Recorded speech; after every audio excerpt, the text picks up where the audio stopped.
Ei, você, você que tem medo de mapa, pavor de mapa, ou você que até acha interessante, mas não consegue entender.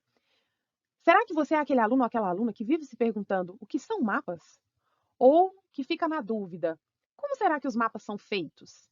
Ou será que você é aquele aluno ou aquela aluna que fica sempre tentando entender para que diacho servem os mapas? Ou se todos os mapas são iguais? Se alguma dessas perguntas passa pela sua cabeça, você está no lugar certo e precisa assistir esse vídeo até o final. Se você já sabe a resposta dessas perguntas, mas quer aprofundar neste assunto, você precisa assistir o vídeo e ficar comigo até o final. Por quê? Porque o assunto de hoje, nosso assunto principal é mapa. Nós vamos falar nesse primeiro vídeo o que são os mapas e no segundo vídeo a gente vai falar um pouquinho sobre como eles são feitos.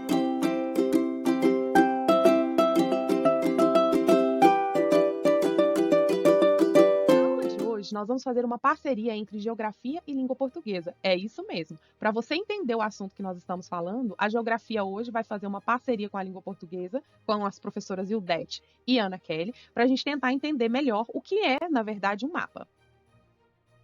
Vamos começar explicando o que são mapas, então? Vamos começar por uma definição bem simples. O mapa é uma representação gráfica de um espaço geográfico.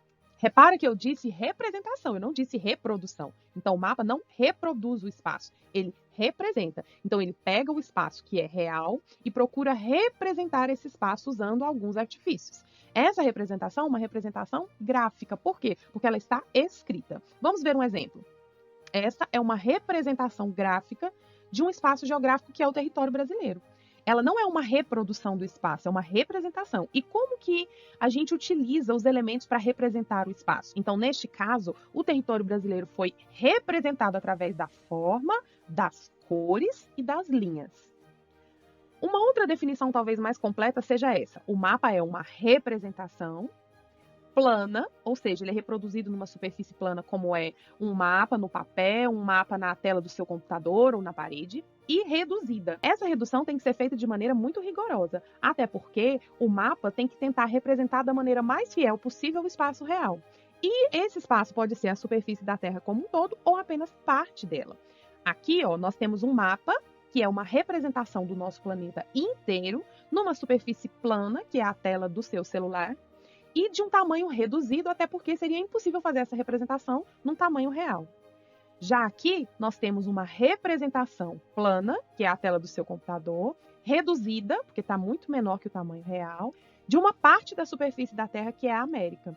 Como é que foi feita essa representação? Então, as formas, as linhas vão representar os países que compõem a América. Nós podemos dizer, inclusive, que os mapas são textos, porque eles têm a função de nos passar algum tipo de informação. Vocês viram lá na aula de português que existem vários tipos de textos: os verbais, os não verbais e os mistos.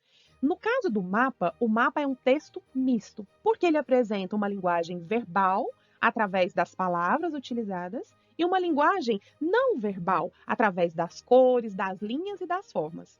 Se mapas são textos, isso significa que nós podemos ler um mapa. E como é que nós vamos aprender a ler um mapa? À medida que a gente conseguir entender qual é a informação que a linguagem verbal e não verbal quer nos passar. Esse é o nosso desafio durante o segundo bimestre, aprender a ler o mapa. Para aprender a ler o mapa, eu preciso primeiro entender que mapa e desenho são coisas diferentes. O desenho é uma representação livre daquilo que eu estou vendo. Então, uma foto pode virar um desenho de maneira livre. Então, eu posso usar a minha criatividade, a minha inspiração para fazer. Na maioria das vezes, os desenhos são uma tentativa de representar o espaço de uma forma tridimensional, ou seja, mostrando a altura, a largura e o comprimento dos elementos. Já o mapa, ele tem um rigor científico para ser elaborado. O que significa isso? Significa dizer que o mapa ele tem regras a serem seguidas, que precisam ser seguidas no mundo inteiro para que o mapa seja compreensível no mundo inteiro. Uma regra básica é que todo mapa é feito a partir do ponto de vista vertical. Então, para fazer um mapa, eu tenho que olhar o espaço de cima para baixo. E aí, eu não vou ter as 3 dimensões, porque eu não vou conseguir enxergar a altura. Então, depois que o espaço é olhado de cima para baixo, para se transformar num mapa, a gente vai ter que representar os elementos que estão dentro deste mapa. Então, se a gente observar aqui, eu tenho um prédio maior, carros estacionados na rua, árvores. Como é que ficaria um mapa desse espaço? Como é que a gente representaria? Então, poderia ficar assim. A gente tem o prédio, que se transforma num retângulo, os carros, que são representados através de retângulos amarelos, as árvores, que são representadas através da cor verde. Então, este é o ponto de vista vertical, e é assim que a cartografia transforma o ponto de vista em um mapa. Então, o mapa vai possuir sempre uma visão bidimensional, duas dimensões, a largura e o comprimento. E isso acontece porque ele é feito a partir de uma visão vertical.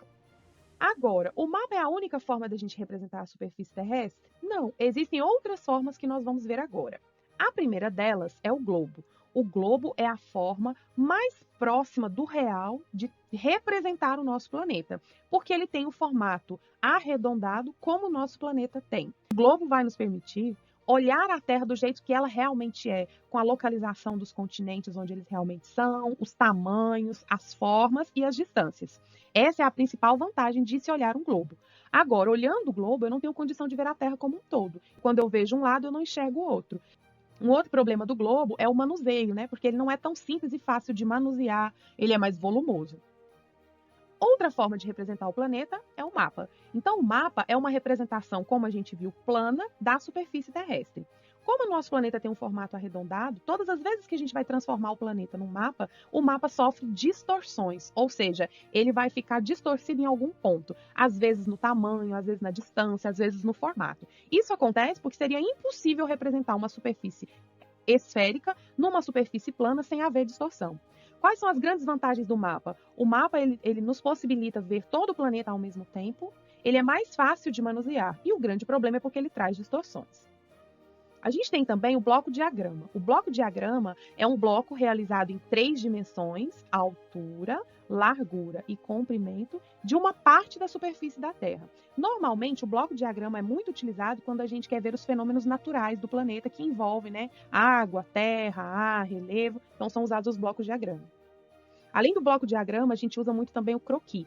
O croquis é um esboço, é um rascunho feito à mão livre de um espaço que quer ser representado. O cartógrafo usa o croquis, o arquiteto usa, o estilista também usa. E por fim, nós temos a maquete. A maquete é uma miniatura do espaço. Aí sim, a maquete não é uma representação, a maquete é uma reprodução do espaço, tentando fazê-lo em miniatura como ele é. E aí, para fazer a maquete, a gente pode usar diferentes tipos de materiais. Nesse caso que vocês estão vendo aí, são os monumentos da cidade do Rio de Janeiro feitos em Lego. Nós costumamos dizer que a gente tem uma diferença entre mapa, carta e planta, que são 3 palavras que vocês vão ouvir com frequência quando a gente está falando de cartografia. Na verdade, os 3 são mapas. A gente só costuma classificar o que é mapa, o que é carta e o que é planta, dependendo do tamanho do terreno que se vai representar e da quantidade de detalhes que aquele mapa vai possuir. Então, um mapa é uma representação plana de uma área maior e que, portanto, vai ter um número menor de detalhes, porque a gente vai precisar reduzir o espaço e aí os detalhes normalmente desaparecem. Um exemplo disso é o mapa, e por causa disso aparecem poucos detalhes do território. A gente tem também as cartas. A carta já é uma representação plana de uma área de tamanho menor. Normalmente é uma área específica, então a quantidade de detalhes vai ser proporcional ao tamanho do espaço. Se vai se representar uma área média, então a gente vai ter um número médio de detalhes. Aqui nós temos um mapa de Santa Maria, que é chamada de carta, e ele representa as ruas e as quadras. Então, lá naquele mapa do DF, a gente não conseguia ter esses detalhes de Santa Maria. Já na carta, eu consigo ver, por exemplo, as vias de circulação, consigo ver as quadras, e a gente tem uma quantidade média de detalhes. Já a planta é uma representação plana que vai representar uma área bem específica, bem pequena. E como a planta tem uma área menor para ser representada, a gente vai ter um número maior de detalhes. Como, por exemplo, a planta de um apartamento. Essa é uma planta de um apartamento no condomínio Totalville. Então, a riqueza de detalhes é muito maior. Então, se lá no mapa eu não conseguia ver muitas coisas, e se lá, quando eu vi a cidade de Santa Maria, eu já consegui ver mais detalhes, aqui a gente vê um número muito grande de detalhes por conta do espaço ser menor.